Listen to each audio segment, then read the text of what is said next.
Hai, selamat datang di channel alur cerita film Cinemazy Recap. Seperti biasa, komentar terpilih dari video Mimin sebelumnya kali ini ditulis oleh @Suraida.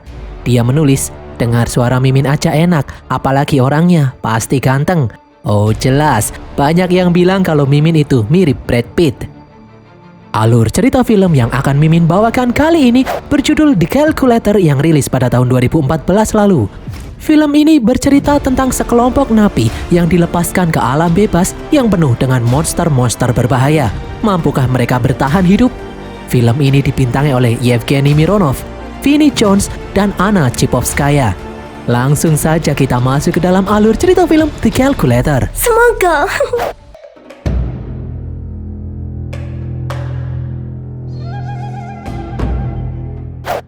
Di masa depan, manusia berhasil mengembangkan kemampuan untuk menjelajahi alam semesta ini. Mereka tersebar di seluruh penjuru alam semesta dan mendiami planet-planet yang layak huni. Salah satunya adalah sebuah planet yang bernama Titanium. Meskipun sebagian besar planet itu dikelilingi oleh lautan, rawa-rawa, dan gunung berbatu, serta dihuni oleh monster-monster berbahaya, Titanium tetap dinyatakan sebagai planet layak huni bagi manusia. Singkat cerita, di planet Titanium ini, manusia berhasil membangun peradaban yang sangat maju di sebuah kota yang dikelilingi oleh rawa-rawa dan lautan yang tak berujung. Konon di seberang lautan terdapat sebuah oasis yang bisa dihuni, namun tidak ada satu orang pun mengetahui di mana tempat itu berada. Titanium dipimpin oleh diktator yang sangat kejam. Pemerintah mengatur semua lini kehidupan masyarakatnya. Dari lahir sampai mati harus tunduk dengan aturan pemerintah. Bahkan pemerintah juga mengatur pasangan setiap warganya. Kota Titanium memiliki sistem komputer yang sangat canggih untuk menyimpan data semua penduduknya. Para penjahat dan orang-orang yang menentang kebijakan pemerintah tidak akan dipenjara, melainkan mereka akan diusir dari kota, disuruh mengembara di rawa-rawa dan lautan yang sangat berbahaya. Pemerintah sengaja melakukan hal ini untuk menghukum mati mereka tanpa melakukan eksekusi. Pada suatu hari, 10 narapidana yang merupakan penjahat kelas kakap dan para penentang kebijakan pemerintah akan dihukum. Salah satu di antaranya adalah narapidana yang bernama Christy. Dia ditangkap karena melakukan protes terhadap pemerintah. Christy sangat membenci pemerintahan diktator di planet ini. Beberapa di antara narapidana ini percaya kalau di luar sana ada oasis yang layak huni. Namun banyak juga yang tidak percaya karena sampai saat ini tidak pernah ada buktinya. Yang jelas mereka semua pasti akan mati di luar sana. Di saat mereka mulai dibawa keluar tembok pembatas, salah satu petugas dengan sebutan Kapten membawa seorang narapidana dengan kepala tertutup. Kapten menyuruh napi itu untuk berjalan lebih dulu. Namun napi itu menolak. Dia tahu kalau perisai listrik di depannya masih aktif. Jika dia berjalan maju, dia akan mati tersetrum. Namun Kapten memaksanya. Dengan hati-hati, napi itu pun mulai berjalan. Dia kemudian menginjak sebongkah batu. Dia langsung menendang batu itu. Dan ternyata benar, perisai listrik masih hidup. Ternyata Kapten berniat membunuhnya. Semua napi pun terkejut melihat kalau perisai listrik masih aktif. Di atas, petugas kemudian menonaktifkan perisai listrik. Kapten yang kesal kemudian memukul dan mengambil penutup kepala napi tadi. Napi itu bernama Erwin. Sebelum diusir, Kapten memberitahu para napi kalau sebenarnya dia sangat ingin membunuh mereka. Namun undang-undang melarang untuk melakukan eksekusi mati. Sesuai undang-undang, Kapten menyerahkan berbagai peralatan dasar dan sedikit makanan untuk bertahan hidup di luar sana. Dia memberikan waktu 1 jam bagi para napi itu untuk pergi. Jika setelah sirine berbunyi mereka tetap ada di sini, petugas diperbolehkan untuk menembaki mereka semua. Kapten kemudian kembali mengaktifkan perisai listrik. Seorang napi wanita yang bernama Maria pun panik karena dia hanyalah turis yang datang ke sini dan tidak sengaja melanggar hukum. Dia pun berlari hendak kembali. Namun Christy langsung mencegahnya karena perisai listrik bisa membunuhnya. Seorang napi yang bernama Borg kemudian berkata kalau dialah yang paling kuat. Dia menyuruh para napi yang lain untuk mematuhinya. Tiba-tiba dari belakang mereka melihat monster lidah api keluar dari dalam tanah. Erwin berkata kalau monster itu akan membunuh semua yang bergerak di atasnya. Semua orang pun ketakutan melihat hal itu. Borg kemudian menyuruh para napi untuk mulai bergerak. Namun Christy menolak mematuhinya karena Borg tidak layak menjadi pemimpin. Di saat Pork akan menghajar Christy, Erwin pun menengahi. Erwin lalu mengajak para napi untuk mengambil perbekalan yang ada di dalam kotak besi. Semua orang pun mulai berebut untuk mengambil perbekalan itu. Tiba-tiba, Pork melarang semua orang untuk mengambil perbekalan. Pork menutup kotak itu kembali. Pork berkata, jika mereka tidak ikut perintahnya, mereka semua akan mati, dilahap hewan buas di luar sana. Pork melarang ada yang mengambil perbekalan, kecuali mereka akan pergi sendiri. Semua orang pun diam ketakutan. Erwin kemudian berkata kalau dia dan Christy akan pergi sendiri. Erwin meminta perbekalan miliknya dan Christy. Namun Pork menolak. Erwin pun menyandra anak buah Pork yang bernama Jaime. Jika Pork tidak memberikan perbekalan miliknya, Erwin akan membunuh Jaime. Melihat hal ini, Pork pun terpaksa menyerahkan perbekalan milik Erwin dan Christy. Pork kemudian menyuruh Erwin dan Christy untuk segera pergi. Erwin kemudian meminta satu hal lagi, yaitu kotak besi kosong tempat perbekalan. Namun Pork menolak menyerahkannya. Erwin kemudian memberikan penawaran. Dia akan menukar semua makanan milik mereka berdua dengan kotak kosong itu. Pork pun akhirnya bersedia menukar kotak besi itu dengan makanan milik Erwin dan Christy. Sebelum pergi, Christy meminta Erwin mengajak Maria yang tadi ketakutan untuk pergi bersama mereka.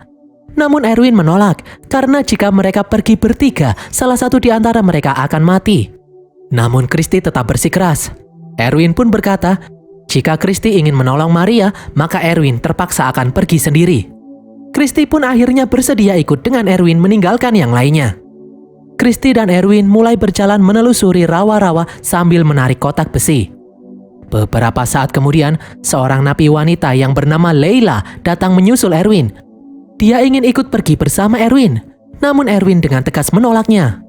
Leila lalu berkata kalau dia bersedia melakukan apapun asal Erwin mau mengajaknya.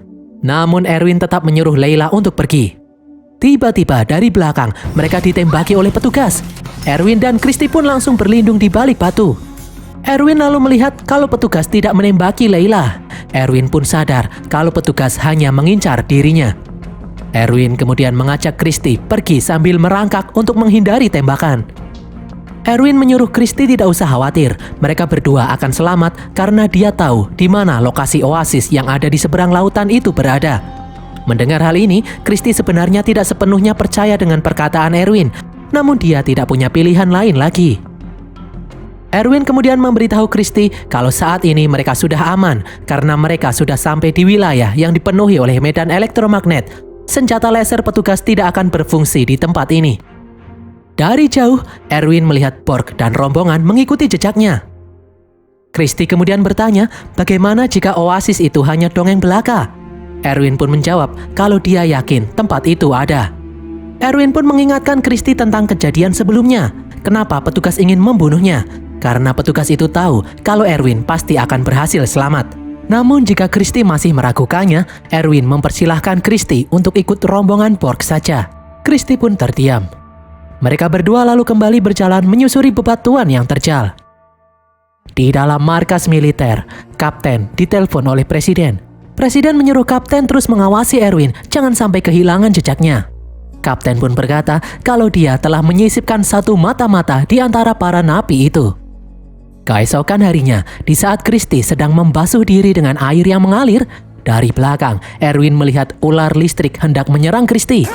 Erwin pun langsung menahan makhluk itu dengan jaketnya. Makhluk itu sempat menyabet dada Erwin. Erwin kemudian menyuruh Christy memotong makhluk itu. Mereka akhirnya berhasil selamat. Erwin kemudian mengubah makhluk itu menjadi cambuk listrik. Beberapa saat kemudian, Pork dan rombongannya datang menemui Erwin. Pork menyuruh Erwin menyerahkan kotak besi yang dibawanya. Namun Erwin menolak karena dia mendapatkan kotak itu dengan menukar makanan mereka. Di saat Pork akan menghajar Erwin, Erwin pun menyabetkan cambuk listriknya. Pork pun akhirnya membiarkan Erwin dan Christy pergi begitu saja. Di tengah perjalanan, Erwin melihat sesuatu. Dia pun menyuruh Christy untuk berbaring diam di tanah. Di samping mereka, Pork dan rombongannya tidak sadar kalau dari bawah tanah muncul monster lidah api yang mengincar mereka. Pork pun menyuruh semua orang untuk berbaring diam tak bergerak. Namun Jaime yang panik malah berlari. Jaime pun akhirnya dicaplok oleh monster lidah api. Monster itu kemudian pergi. Christy pun marah karena Erwin tidak memperingatkan Pork dan rombongannya. Erwin pun berkata kalau itu sudah terlambat. Jika dia berteriak, monster lidah api itu justru akan memakan mereka berdua. Di dalam markas militer, Presiden kembali menghubungi Kapten. Presiden menyuruh Kapten untuk menangkap Erwin hidup-hidup sekarang juga. Jika gagal, Presiden mengancam akan membuang Kapten keluar sana seperti para napi-napi yang lain. Sementara itu, Erwin mengajak Christy untuk beristirahat. Dia membuat api dengan membakar batu bara yang melimpah di sana. Christy yang kelelahan pun akhirnya tertidur pulas. Namun Erwin tetap terjaga untuk mengawasi sekitar. Beberapa saat kemudian, Christy kembali terbangun. Dia merasakan sesuatu. Dari belakang, dia melihat jutaan makhluk kecil bergerak ke arah mereka. Christy pun panik dan kabur. Namun Erwin malah menariknya. Erwin menyuruh Christy masuk ke dalam kotak besi. Tepat sebelum makhluk-makhluk itu mendekat, mereka berdua berhasil berlindung di dalam kotak besi. Mereka berdua pun akhirnya selamat. Keesokan harinya, Erwin dan Christy kembali melanjutkan perjalanan menyusuri rawa-rawa. Pork dan rombongan ternyata masih mengikuti Erwin dari belakang. Melihat ada anggotanya kelelahan, Pork menyuruh yang lain untuk beristirahat. Namun Layla menolak. Dia beralasan jika mereka berhenti, mereka akan kehilangan jejak Erwin. Pork pun tidak peduli. Layla kemudian nekat memotong tali dan pergi menyusul Erwin.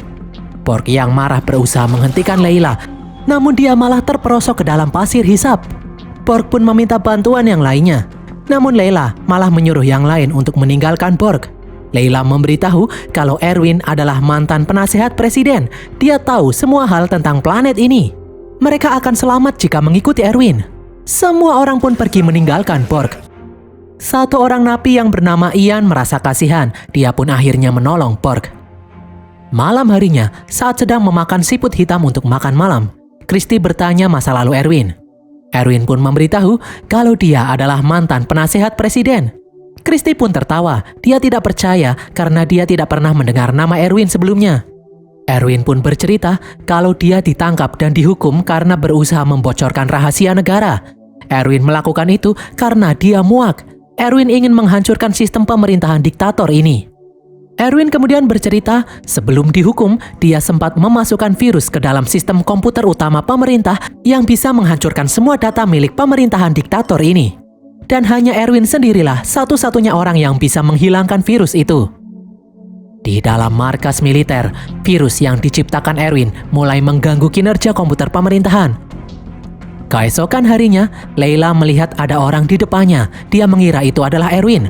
Namun setelah didekati, itu adalah napi lain yang sudah lama terjebak di tempat ini dan berubah menjadi kanibal. Napi-napi gila itu lalu menyerang Layla dan rombongannya. Napi gila itu berhasil menangkap Maria. Dari jauh, Christy mendengar suara teriakan Maria. Namun Erwin mencegah Christy menolongnya karena itu sangat berbahaya. Christy pun merasa putus asa. Dia merasa cepat atau lambat dia pasti akan mati. Entah dimakan monster buas atau dibunuh oleh napi kanibal. Di tempat lain, Pork akhirnya menemukan Layla dan yang lain yang sedang bersembunyi. Pork yang marah berniat menghajar Layla. Layla pun memohon agar Pork mengampuninya. Layla memberitahu kalau dia mendapat misi rahasia dari Kapten untuk menangkap Erwin dan membawanya menuju pos militer terbengkalai yang ada di dekat sini. Jika Layla berhasil menangkap Erwin, maka Kapten berjanji akan mengembalikan dia ke dalam kota, menghapus semua catatan kejahatannya. Pork yang marah tidak percaya perkataan Layla. Seorang napi yang bernama Job lalu memberitahu kalau Erwin adalah mantan penasehat presiden. Dia adalah orang yang mengetahui rahasia negara ini. Petugas pasti mengincarnya. Namun Pork masih tidak percaya. Bagaimana caranya petugas melacak keberadaan Layla saat ini? Seorang napi yang bernama Valentine lalu mengambil sebuah kompas. Saat dia mendekatkannya pada kaki Layla, kompas itu bereaksi. Ternyata di kaki Layla sudah dipasangi alat pelacak. Di saat Pork berniat mencopot alat pelacak itu, Layla langsung kabur. Tiba-tiba Layla terjatuh. Dari dalam tanah muncul jamur jaring-jaring yang langsung memakan tubuh Layla. Di markas militer, Kapten mendeteksi kalau Layla telah tewas di dekat markas militer terbengkalai. Dia lalu menyuruh anak buahnya yang bernama Matias mengambil senjata manual, karena di luar sana senjata laser tidak bisa berfungsi karena ada medan elektromagnetik. Kapten lalu menyuruh Matias pergi ke dalam markas militer yang terbengkalai. Para napi itu pasti masuk ke dalam sana untuk berlindung. Di tempat lain, Valentine menemukan sebuah tas yang tergeletak. Saat diperiksa, muncul jamur hitam beracun. Valentine pun langsung tewas. Beberapa saat kemudian, di saat Erwin dan Christy sedang berjalan, dari belakang, Ian datang menyusul mereka. Tiba-tiba sesuatu menghantam Erwin hingga pingsan. Setelah kembali siuman, Erwin dalam kondisi terikat. Ternyata itu adalah ulah Borg. Borg berniat membawa Erwin ke dalam markas militer terbengkalai dan menyerahkannya ke petugas. Borg akan menukar Erwin dengan kebebasan. Sambil berbisik, Erwin menyuruh Christy untuk diam-diam mengikutinya dari belakang karena dia mempunyai rencana untuk mengakhiri kekacauan ini. Christy kemudian menyelipkan batu tajam di balik baju Erwin. Di tempat lain, Matthias dan pasukannya kini sampai di markas militer terbengkalai. Dia membunuh beberapa napi yang ada di sana. Dia kemudian bertanya kepada seorang napi, apakah ada napi baru yang baru saja sampai di sini? Napi itu berkata kalau dia tidak tahu apa-apa. Matthias yang marah pun langsung membunuhnya. Dari belakang, napi lain membunuh anak buah Matthias. Matthias yang marah menyuruh anak buahnya membantai semua napi yang bersembunyi di sini. Matthias kemudian menyuruh anak buahnya untuk keluar mencari Erwin. Di luar, seorang petugas anak buah Matthias melihat Job yang sedang berjalan sendiri. Tiba-tiba di tempat itu muncul monster lidah api yang langsung mencaplok petugas itu. Petugas itu pun panik menembak ke segala arah hingga mengenai Job dan kemudian melemparkan senjatanya. Di tempat lain, Borg membopong Erwin masuk ke dalam markas militer terbengkalai melalui lubang udara. Borg kemudian pergi untuk mencari petugas yang akan membawa Erwin. Matthias kemudian muncul. Borg pun berkata kalau dia membawa Erwin. Borg akan menyerahkan Erwin, namun dengan syarat Matthias harus mengembalikannya ke dalam kota dan menghapus semua data kejahatannya. Matthias pun bersedia. Namun Borg tidak percaya begitu saja, dia meminta jaminan. Matthias lalu menyerahkan pistol miliknya kepada Borg sebagai jaminan. Sementara itu, diam-diam Erwin berhasil melepaskan ikatannya. Di saat Borg mengantar Matthias menemui Erwin, ternyata Erwin sudah kabur. Sadar kalau Matthias pasti akan membunuhnya, Borg langsung mengacungkan senjatanya. Namun ternyata pelurunya kosong. Matthias pun langsung menembaki Borg hingga tumbang. Matthias kemudian menemukan Christy dan Ian yang sedang bersembunyi. Matthias langsung membunuh Ian dan menyandera Christy. Matthias lalu menyuruh Erwin untuk keluar, jika tidak dia akan membunuh Christy. Di balik tembok, Erwin melihat ada Job di belakangnya sambil membawa senjata. Erwin pun menyuruh Job menembak Matthias jika dia memberi aba-aba. Erwin kemudian keluar untuk menemui Matthias. Erwin bersedia menyerahkan diri, asalkan Matthias membebaskan Christy. Matthias pun langsung menyuruh Christy untuk pergi. Di saat Erwin berjalan mendekati Matthias, dari belakang, Borg yang masih hidup menusuk Matthias hingga tewas. Christy kemudian pingsan karena diberi obat bius. Borg yang kehabisan banyak darah pun juga akhirnya tewas. Erwin, Christy, dan Job kemudian melanjutkan perjalanan. Mereka kini sampai di pantai. Setelah beberapa saat mengamati, Erwin sadar kalau gundukan-gundukan yang ada di laut bukanlah pasir, melainkan ganggang yang tebal yang mengapung. Erwin pun langsung mengajak Job dan Christy menaiki ganggang itu. Mereka akan menggunakan ganggang itu sebagai perahu untuk menyeberangi lautan. Beberapa saat di lautan, Christy dan Erwin sadar kalau ganggang ini kelebihan muatan. Cepat atau lambat mereka akan tenggelam. Diam-diam ternyata lengan Job yang terluka terkena tembakan mengeluarkan banyak darah. Job pun sadar kalau dia tidak akan selamat. Job akhirnya menceburkan diri ke laut agar Christy dan Erwin bisa selamat. Beberapa hari kemudian, dari belakang muncul pesawat tempur militer yang akan menangkap Erwin. Tiba-tiba pesawat itu rusak dan jatuh ke laut. Itu artinya virus yang sebelumnya ditanam oleh Erwin akhirnya berhasil menghancurkan sistem. Christy dan Erwin kemudian mendengar sesuatu. Ternyata ada air terjun besar di hadapan mereka. Erwin pun langsung melipat ganggang yang mereka naiki untuk melindungi mereka. Setelah melewati air terjun, Erwin dan Christy berhasil selamat. Mereka kini terdampar di sebuah pantai. Ternyata Erwin sudah tahu kalau tempat ini adalah bunker penyimpanan pesawat luar angkasa milik presiden jika sewaktu-waktu terjadi bencana di planet ini. Setelah memasukkan kata sandi, tiba-tiba pintu bunker terbuka dan di dalamnya terdapat pesawat luar angkasa. Erwin dan Christy pun menggunakan pesawat itu untuk pergi dari planet Titanium. Mereka berdua akan memulai hidup baru di planet yang lain. Dan berakhirlah alur cerita film The Calculator ini guys. Semoga kalian terhibur. Pesan yang kita dapatkan dari film ini adalah kalau mau berjalan menyusuri planet, jangan lupa mengajak wanita yang bahenol meski nggak ada gunanya. Tulis kritik dan saran kalian di kolom komentar. Jangan lupa follow media sosial kami. Sampai jumpa di konten kami berikutnya. Bye!